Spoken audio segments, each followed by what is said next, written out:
Welcome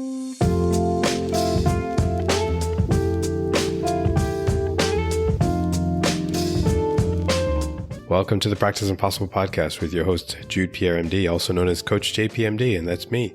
We're so happy to have you and wanted to wish you guys a happy new year. Thank you for listening. Thank you for sharing. Thank you for making what I didn't think was possible.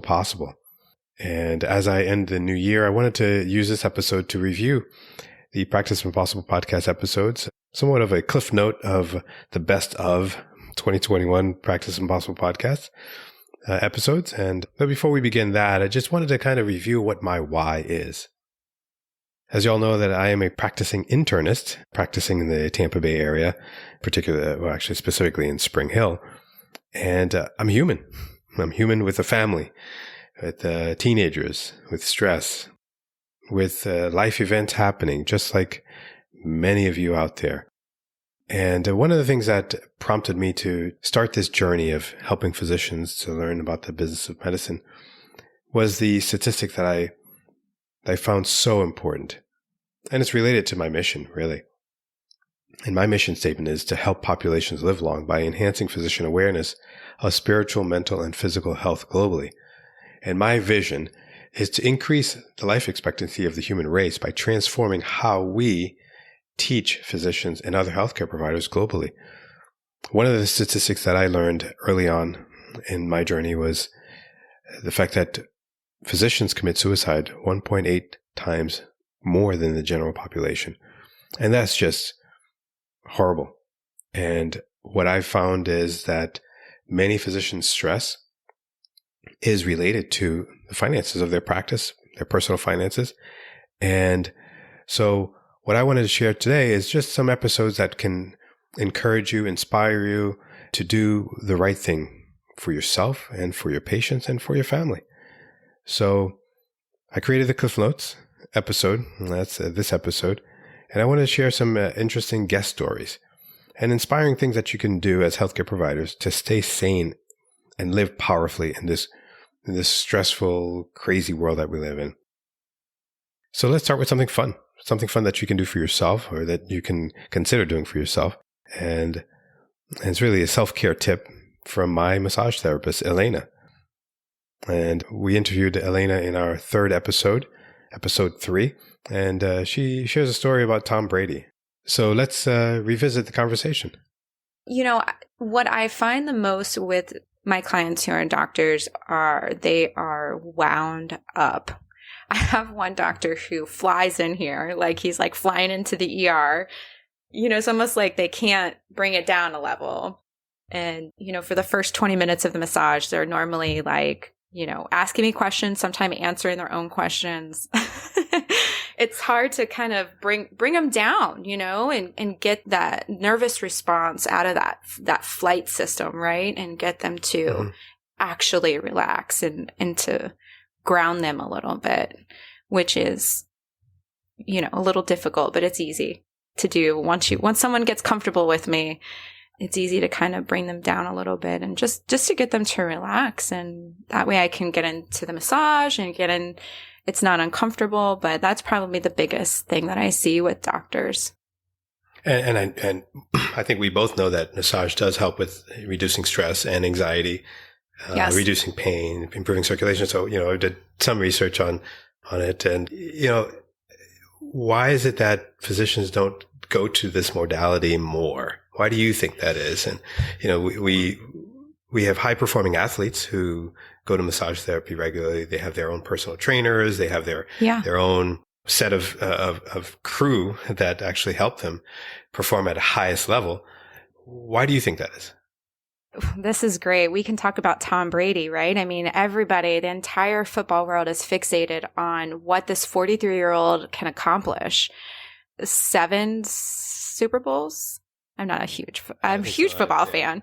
But something that really stuck out to me during this process is he gave so much credit to the guy, Alex, who just takes care of his body. He accredits a lot of his longevity in his career to the person who, I mean, it's a part of the puzzle, right? Is, you know, massage and nutrition and working out. But he gives a lot of admiration towards the person, Alex, who takes care of his body, and he's getting massages every week. And, I think I said this before. I think doctors are like high performing athletes, and I wish that they would treat their bodies a little bit more like it. Not even just for massage, but, all the other parts that go with it. Now, I don't know a physician that has not faced a financial stress in their life. And in episode 2, Sonia Palomino, my financial coach, chats about having margin in your financial life. A forward-looking budget transformed my financial world, and I know that it can yours as well. So take a listen to this clip.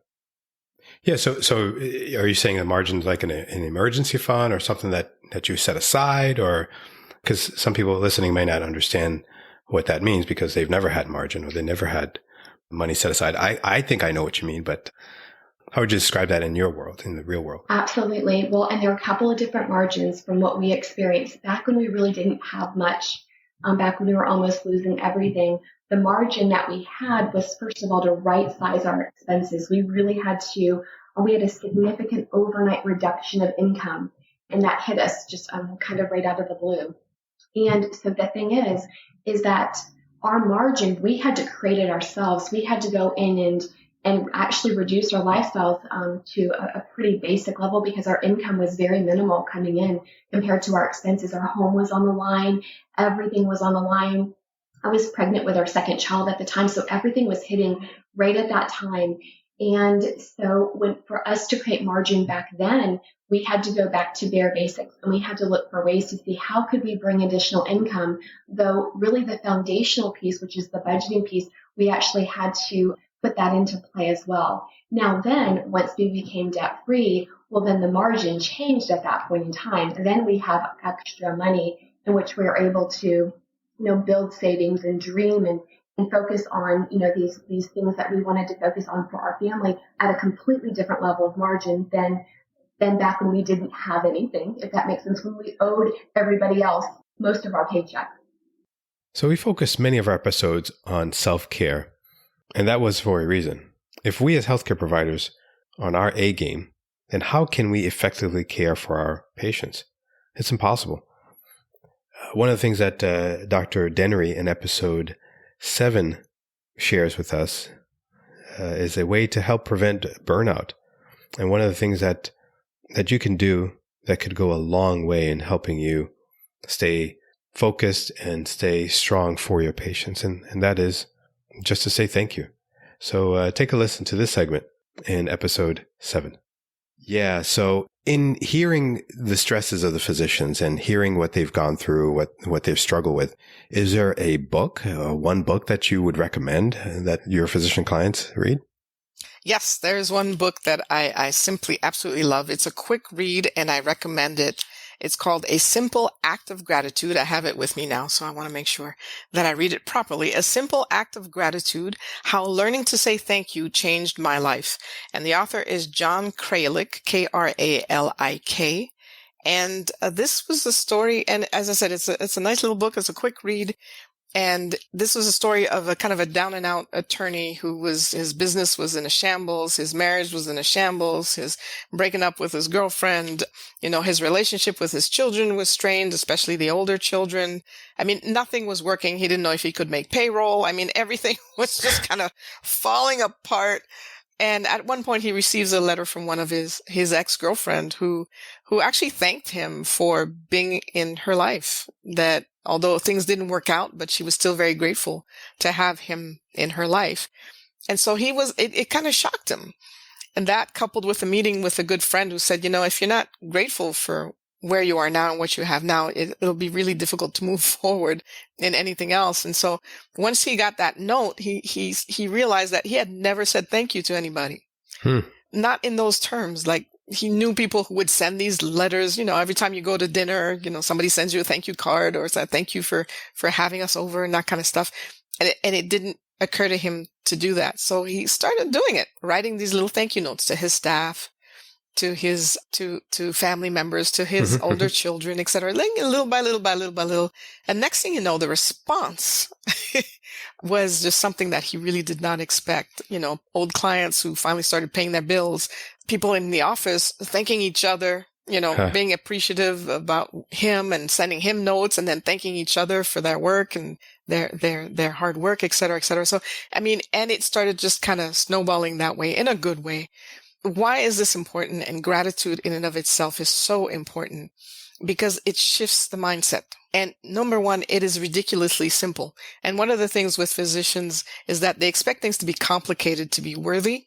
And when you try to convince them that something simple can actually make a massive change in your life, it's a tough one. So I love this story because there's also a body of research around gratitude, which is interesting. I just kind of started reading on it. Yes. It talks about the physiological effects of gratitude, increase in serotonin levels, for example, the happy neurotransmitters that it could potentially be helpful for mild to moderate depression, that even physical effects of gratitude, yes, including decreased blood pressure.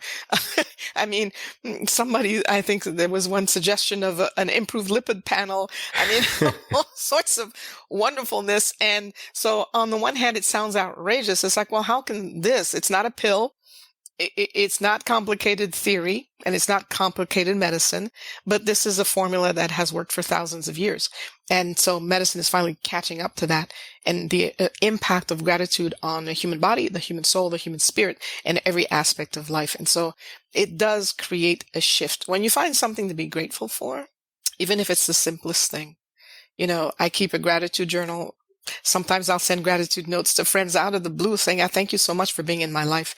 And the response that you get from that, it creates a very different kind of positive shift in mindset personally, and that energy radiates outward. That is correct. And people notice the changes. They do.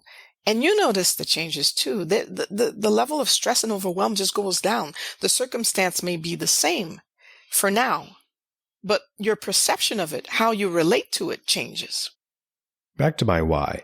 So running a Medicare Advantage practice is what I've been doing for a while, and I'm still learning how to be better, how to improve my scores, my MRA scores, my HEDIS scores, and it may not be for everyone.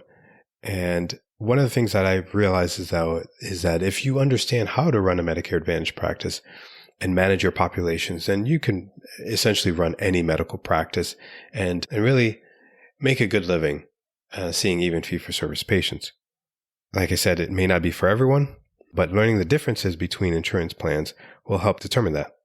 So let's have you listen to a clip in episode 5 that can help you understand those differences. And here we go. You see, that HMO doctor that I was laughed about joining mainly saw patients under Medicare Advantage plan. And those plans that he was contracted with received money from the government. And those monies were distributed through an IPA, or Independent Physician Organization or Association.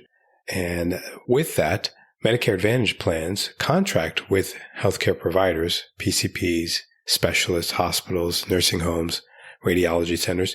They contract with all these providers and are given a pool of money to care for that patient population. So those groups of providers, in particular the group that I joined, manage the care of a large population of patients. And what's unique about this arrangement is that as a primary care provider, we receive monies on a monthly basis. And that's called a capitation check. And that check comes in regardless of whether or not we see the patients.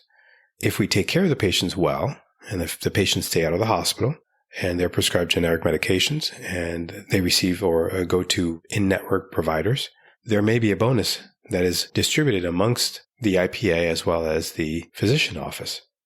And these bonuses can be fairly lucrative depending on the contract that you sign with the particular Medicare Advantage plan.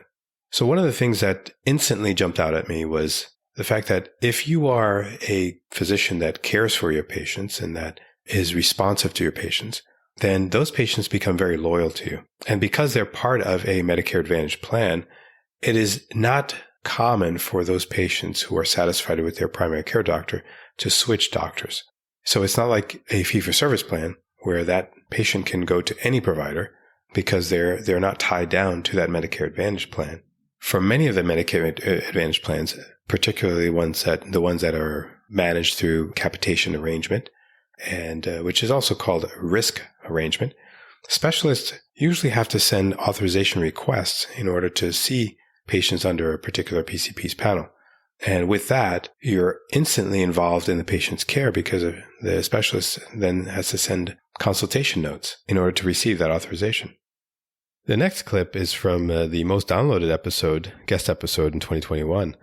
And it was an episode on real estate with Dr. Parikshit Singh. Interestingly enough, he might have had some help with some of his friends from India, but no, I'm just kidding. But he gives us some practical tips on how to purchase real estate and just things that he's gone through over the years that helped him amass the real estate portfolio that he has, and how it's impacted his medical practices. So let's take a listen to a clip from episode 8, and it was a great episode. How or when did you kind of separate out the real estate business from the medical practice? It happened very early, Jude, in 2001 when we bought the practice from our the employer who wanted to kind of phase out. And so we bought it, and then a friend of ours offered to sell us land on 19, which is the road that connects Pasco and Hernando County.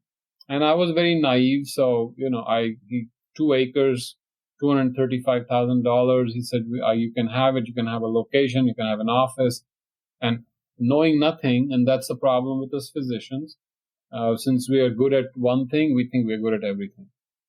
Mm-hmm. So I asked our attorney. Attorney said, "No, that's not a good deal." I still went ahead and bought the property. And I can tell you that area has not grown in the last 20 years. Nothing. That area is still as dead and dry as it was 20 years ago. Don't ask me why. If you go down south from your office on 19, you will find this patch from Hernando to Pasco. There's almost a patch of 4 or 5 miles, nothing. It's like a desert in terms of commercial activity. And so that was a mistake. Although we eventually took advantage of it and made money out of it, but really that was a poorly executed real estate deal. And I'll tell you why also. No diligence. So there were wetlands. 1/3 of it is wetlands. Just to put up an office is a disaster because you have to do a lot of mitigation. And since there is no real population around, there's no point even putting up an office there, because if you put an office, nobody will come there. And so why buy this land? It was land bought for everything that you should not do. Or maybe I should write that book. What you should not do in real estate. Because when you learn what not to do, I think you'll do everything else the right way. So that was everything, a classic textbook case of how not to buy a property. So it boils down to location, right? So location. That's it was what they say in real estate. And so there's not much you can do with that location unless things change drastically in the community. So how do you find property? What are some of the criteria that you use? Distressed properties, income properties, How do you find properties? So over the years, I've worked with different brokers who kind of have access. They have all these, systems on which all the new properties that come on the market, you have access to, so they'll bring them to you. But then you have to have certain exclusivity. I know of certain brokers who don't, what is it called, MTS systems or MLS systems? MLS. So everybody, whenever a property comes to market, all the brokers put it on there. So, do spiritual people live longer than those that are not? Some researchers say yes. And Zach Elliott, our guest in episode 6, gives us some insight on what he thinks is the reason why people with religious backgrounds or spiritual backgrounds or spiritual practices tend to live longer. It's a great, great talk on relationships and how it impacts longevity. Yeah, and so some people might be wondering, okay, so I'm a physician and, I need to teach my patients about this. And, I know that I've done some research and found out that there was actually one particular study that showed that women who attended religious services tended to live longer than those who did not. So what are your thoughts on that? And in terms of, we talk about religious services versus spirituality versus just a belief in a higher God. or higher being. Have you seen that translate in the church as far as the church members that you've seen that are older in your population? What have you witnessed? Yeah. I think in general, just categorically, when you're in a spiritual community or a faith community, there's literally a dimension to that community that exists and creates space. And what I mean by that is there's a sense of transcendence rather than just the immanent frame. Charles Taylor, a great Canadian philosopher, talks about that. And I think that that's really important, because if you live only in the kind of the material world, and what happens to us is we become more and more the center of that story. And what happens eventually is that we end up carrying the weight of the world, and there's nowhere to transfer that, right? Mm-hmm. We can transfer it maybe to our family, maybe to our team at work, maybe to culture in some way if the right organization is leading politically. But little by little, we end up carrying more and more of that weight of the world. I think in the spiritual community, there's a recognition that we're really not the center, and that we're in relationship with a God who is kind of holding us. And so I think just first and foremost, that shifting of that weight of the world, and I talk about this in terms of a vertical relationship. When you're in relationship with God who is other, he is greater than you, and nothing that's not greater than you should be a God. But if you have that perspective, you can transfer that burden somewhere else. I think that makes a difference. The other thing is on the horizontal plane. Now I'm in community with people who feel they see a dignity in me. They see something about my personhood that allows them to embrace me and I to embrace them. And I think in the kind of triangulation of that vertical and horizontal relationship, you get human flourishing. And I think I've seen it over and over again that you have people who maybe are a widow or they've lost family members, and yet they're immersed in a community that, again, gives them relationship up and out. And that's really the heartbeat for me, is flourishing is relational, not circumstantial. And in a spiritual community, the Apostle Paul writes this, whether I have all things or I have nothing, I've learned to be content. And I think it's that deeper truth that allows people to experience something in spiritual community that they maybe can't articulate, but it translates to health. And I think it does translate to longevity. That's interesting you say that, because as you're saying that, I'm thinking about my patients who, are over 90 years old. And I would say the ones that are flourishing, like you, the word that you're using, are the ones that come in with their children, their daughters or their sons, and they have notes. And they're describing what's going on with mom. And mom is kind of agreeing or disagreeing. And it's it's a relationship that they have as mother and son or daughter that I feel has helped them. And then you contrast that with patients who come in that are 80, 85, 90. And I ask them, how's your son doing? Or how's your daughter doing? I don't talk to them anymore. I have no relationship with them. And you can see that they're obese, their blood pressure's high, and they're not happy, they're depressed. So I certainly see that in the practice. And I wonder I'm sure that has something to do with the connection and the flourishing in that relationship. Oh, absolutely. In the Christian tradition, reconciliation is the story, right? The putting back of relationship.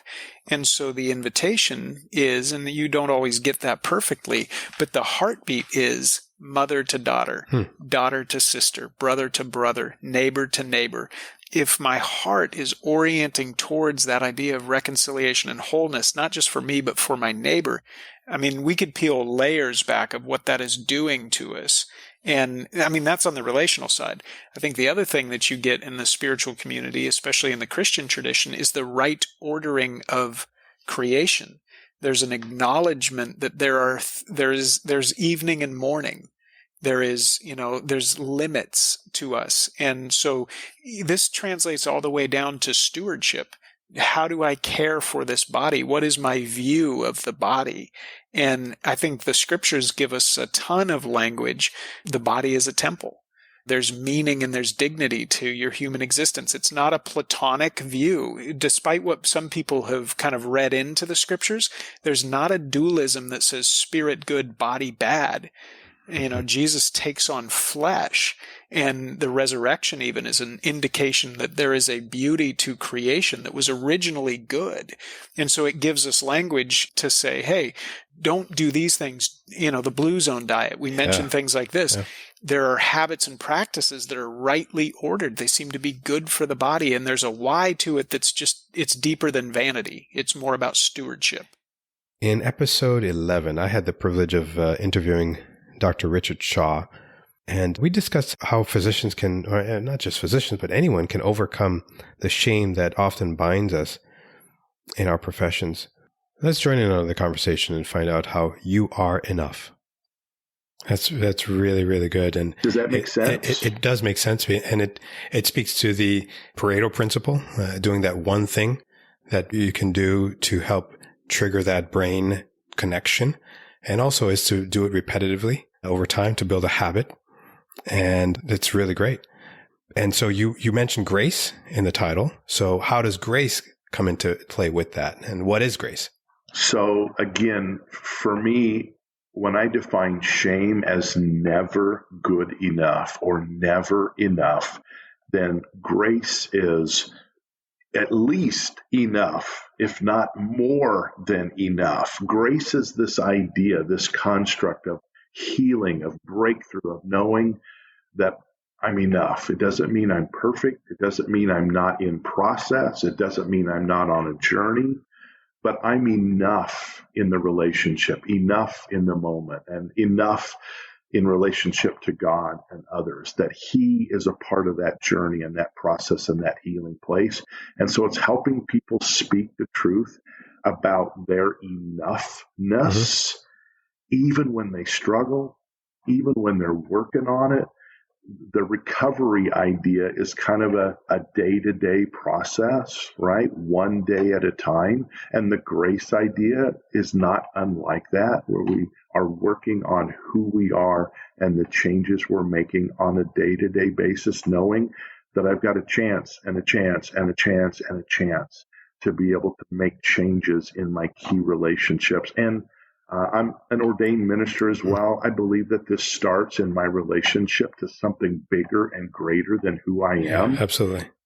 Marketing comes in many forms. And in episode 19, I believe that the only explanation for me meeting another Jude Pierre in the same county was through divine intervention. Same name, same town, same hospital system, and descendants from Haiti. It's just nuts. So listen in on this conversation because it was a fun conversation. Because I think even you were like, yeah, this must be a Twilight Zone. Yeah, and I actually think I asked you for your license. I said, let me see your license. Yeah, I think so. Yeah, you're right. Yeah. And then you said your dad's first name is my middle name. That's absolutely correct. So Antoine. Yep. So you could have easily been a Jude Antoine Pierre. Absolutely. So in my infinite wisdom, I said, you know what? You need to join us at Access. Because I was like, I have to say it was selfish on my part. I was like, we can do the marketing blitz on this, and Jude Pierre, podiatrist and internist on the same block. So you ended up moving your office or joining us on the same street, actually right next door, 2 doors down from where my office was. Yeah, a year later. We were actually pretty much next door. I think you were 5362 and I was 5374. Yeah. It was great marketing. I mean, it was it caused mass confusion and cross promotion. In the hospital was the worst, because I think there were times when you were on call and you had patients sitting in the hospital for at least 3 or 4 days before you even found out, because they would admit them under my name. Oh. I don't know if we should admit that right now. Probably not. But it worked out, though. It worked out well. So actually recently it's still happening. So recently I was being Judas, and in Creole, Judas is like nosy. And I listen to everything my staff is saying on the phones and try to interject if I need to, the way they speak to patients and stuff. But last week we had like a plethora of phone calls, and they kept saying, no, this is not the podiatrist's office. This is the internist's office. I'm like, why they keep saying that? Why? So I do a Google search. And I do a Google search on your name and my phone number pops up on your Google page. So I had to actually contact, and it's interesting because I tell in our course, on the Llama course, I have a course on marketing that actually tells providers that they need to go on Google, make sure their stuff is updated, because who knows what they're doing online. So it can cause mass confusion. So there you have it. My year-end Cliff Note review of what I thought were the best episodes, or clips from the best episodes of 2021. It's my first year-end review, my first year of podcasting. We've got over 20 episodes recorded, and it's just been amazing that I was able to do this while practicing, and it's just a testament to my focus and dedication to not just helping my patients, but also helping physicians and helping the population. Now, there's certainly more that I could have added to this episode, but I wanted to keep it relatively short. It's been an amazing year, and I want to thank all of you listeners and for supporting me and sharing the podcast with your friends. And I want to reiterate that I'm here for you. I want to be that resource to help you understand the business of medicine and really how to live long, powerful, and fulfilling lives as healthcare providers. And I want to wish you a happy new year from the bottom of my heart.